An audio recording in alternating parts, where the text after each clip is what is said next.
When you're getting ready to apply for a car loan, you may think you've thought of everything in planning out your car buying budget.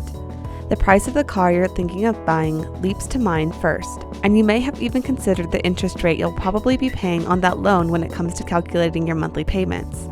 But have you really considered all the upfront costs that come with a car loan?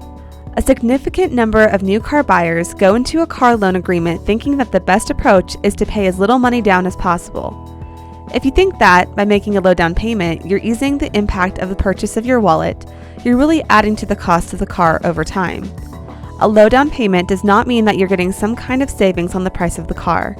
The money you save on the down payment will be counted in the car loan, and you'll be paying on it over the term of the loan.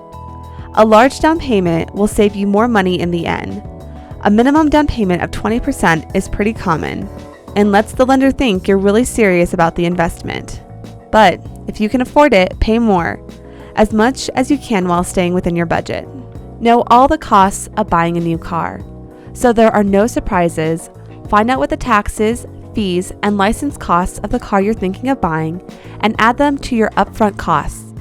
Depending on what state you live in, these costs can be pretty high, and letting them get rolled into the car loan can cost you hundreds of additional dollars in the interest you'll be paying. Save yourself some money and estimate those costs based on the price range of the car you have in mind. The very act of getting a car loan costs money.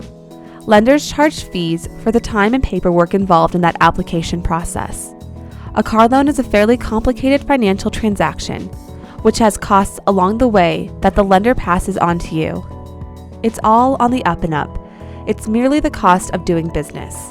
Keep that in mind when planning your car budget, and be ready to add those fees to the sum you plan on putting down. Keep that in mind when planning your car buying budget, and be ready to add those costs to the sum you plan on putting down.